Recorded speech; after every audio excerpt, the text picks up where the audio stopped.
그런데 여러분 혹시 전기요금 검침일이 며칠인지 아십니까? 그동안은 한전이 일률적으로 검침일을 결정해 왔는데 여기에 공정거래위원회가 제동을 걸었습니다.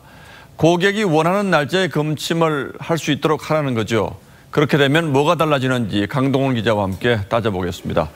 자, 강 기자. 예. 검침일을 바꾸면 전기요금을 절약할 수 있다. 예. 정말로 그렇습니까? 맞습니다. 그런데 이제 내일 정부가 누진제 완화 조건을 어느 정도 할지는 모르겠지만 현재까지로선 그렇습니다. 예. 특히 같은 전기량을 사용해도 검침일에 따라서 전기료가 2배 이상 차이가 날 수도 있습니다. 그렇게나요? 예를 들어서 한 달에 똑같은 전기량을 사용한 A 가정과 B 가정의 경우에 매달 1일이 검침일인 A 가정은 한 달에 65,760원만 내면 되지만 검침일이 매달 15일인 B 가정은 136,040원으로 2배가 넘는 금액을 내게 됩니다.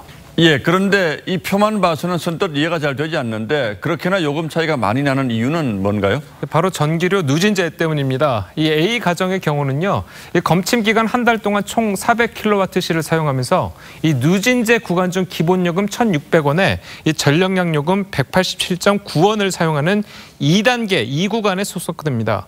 그리고 이제 B 가정의 경우는 앞서 표에서 보셨듯이 전기를 많이 쓴 7월 중순부터 8월 중순까지를 한 달로 봤기 때문에 이 총 600kWh를 사용한 것으로 집계됐습니다.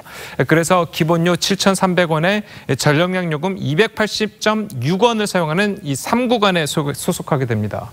그래서 이 전기요금이 치솟게 되고 전력량 요금 차이도 2배 이상 차이가 나는 겁니다. 예, 쉽게 얘기하면 전력량이 아주 폭증하는 이런 시기를 피해서 검침을 하게 되면 전기요금 누진제 적용을 덜 받게 되니까 좀 쌀 수 있다 이런 얘기군요. 예, 맞습니다. 그런데 이 좋은 제도를 그동안은 왜 시행을 안 하고 있었습니까? 그동안 한국전력이요, 사실 예전에 도입을 했었습니다. 그러나 홍보와 의지 부족으로 흐지부지 됐었습니다.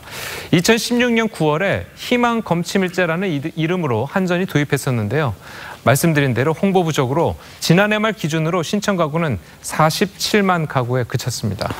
자, 그런데 강 기자가 지적한 대로 이미 이런 제도가 있었다고 하는데 공정위는 새롭게 뭘 또 지적한 겁니까? 한전의 부당한 약관을 지적했습니다. 약관이요, 예. 기존에 있던 약관을 보면요, 이 한전이 미리 정한 날에 검침을 실시하는 것을 원칙으로 한다 이렇게 규정하고 있는데, 자, 이것을 어떻게 고쳤냐면 이 소비자가 희망하는 날짜로 변경할 수 있도록 약관 조항을 신설했습니다.